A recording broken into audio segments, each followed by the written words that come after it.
Assalamualaikum warahmatullahi wabarakatuh. Salam sejahtera untuk kita sekalian. Pada kesempatan hari ini saya akan uh, menemani anak-anak kelas 7 belajar, terutama pada KD 3.4. Materinya persebaran masuknya Islam ke Indonesia.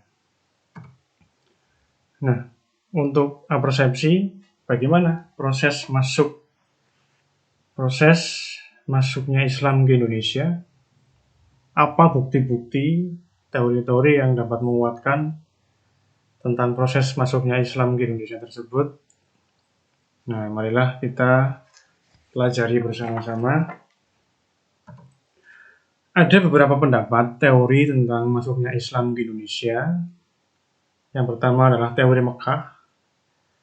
Teori Mekah ini dikemukakan oleh Buya Hamka. Buya Hamka ini menyatakan bahwa proses masuknya Islam ke Indonesia adalah langsung dari Mekah atau Arab. Proses ini berlangsung pada abad pertama Hijriah atau sekitar abad ke-7 Masehi. Nah, kemudian yang kedua adalah teori Gujarat. Teori Gujarat ini disampaikan oleh para sarjana dari Belanda, yaitu Bijnevel, Snokvorkron, dan Mokwita.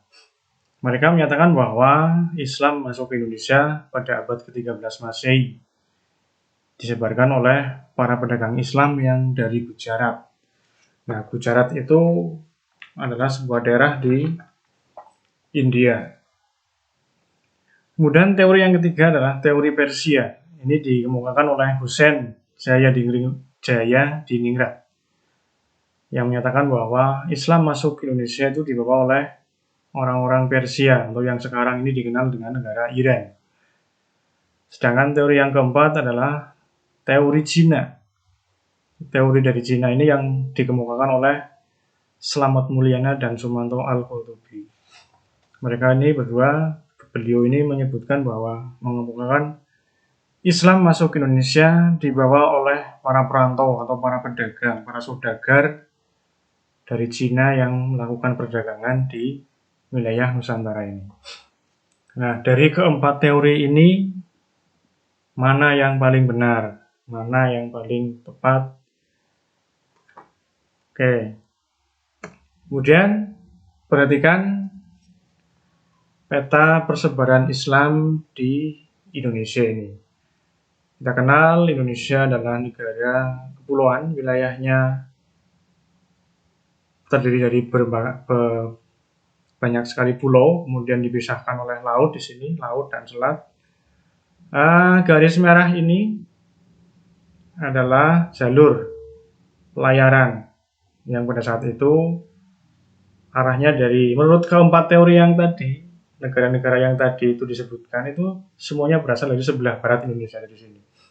Datang ke wilayah Indonesia melalui di sini ada Aceh, ada kerajaan Samudra Pasai, kemudian Malaka, kerajaan-kerajaan Islam di pesisir pantai timur Sumatera, kemudian di sini di pantai barat Sumatera juga ada beberapa, tapi tidak banyak, tapi kebanyakan lewat sini.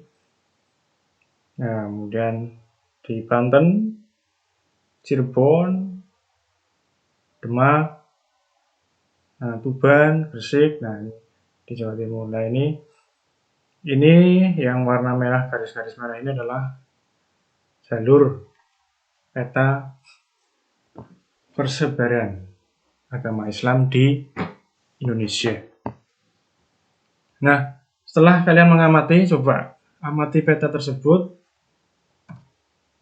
Nah, berdasarkan pengamatanmu pada peta itu, bagaimanakah proses? Nah, sekarang prosesnya bagaimana? Bagaimana Islam bisa berkembang di Indonesia ini melalui beberapa proses. Nah, saluran Islamisasi di Indonesia ini ada empat jalur atau 4 cara. Yang pertama adalah melalui jalur perdagangan, ya. Jalur perdagangan. Setelah kalian amati ini, Indonesia yang letaknya strategis di jalur perdagangan dunia ini sangat memungkinkan para pedagang dari berbagai daerah, berbagai negara melewati wilayah Indonesia ini berdagang, berniaga. Nah, sambil berdagang ini mereka menyebarkan agama Islam di Indonesia. Menunggu kapal mereka bongkar, kapal mereka menunggu muatan. Nah, mereka biasanya pergi ke kampung-kampung di sekitar pesisir pantai, menetap beberapa hari, beberapa bulan. Nah, sambil menetap di sana, mereka menyebarkan agama Islam. Terus kemudian saluran yang kedua adalah saluran pernikahan. Nah, para pedagang Muslim tadi yang menetap di daerah pesisir pantai itu, mereka melakukan pernikahan dengan penduduk setempat. Nah, dari pernikahan tadi, otomatis keluarga si mempelai perempuan ini otomatis menjadi Muslim. Ini. Nah, kemudian saluran yang ketiga adalah pendidikan. Nah, di saat itu lembaga pendidikan agama yang lazim, yang terkenal, yang ada saat itu ada surau, ada dayah dan pesantren. Nah, mereka itu mengaji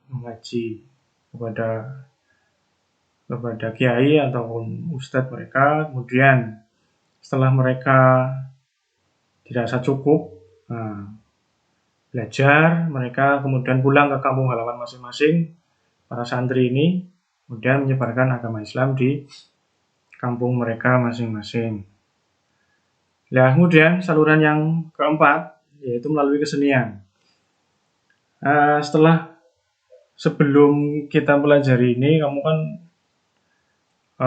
pernah belajar tentang budaya asli Nusantara. Nah, di salah satunya adalah ada seni wayang ini. Nah, seni wayang ini oleh para wali songo ini dimanfaatkan untuk berdakwah, media alat untuk berdakwah, menyampaikan ajaran Islam kepada masyarakat terutama di Pulau Jawa saat itu.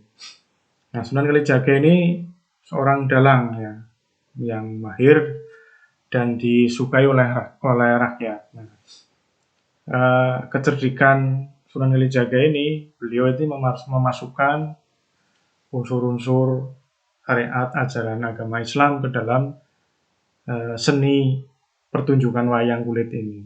Dan secara perlahan rakyat Pulau Jawa saat itu tertarik untuk memeluk agama Islam. Nah, demikianlah presentasi tentang masuknya Islam ke Indonesia. Semoga bermanfaat. Saya akhiri. Assalamualaikum warahmatullahi wabarakatuh.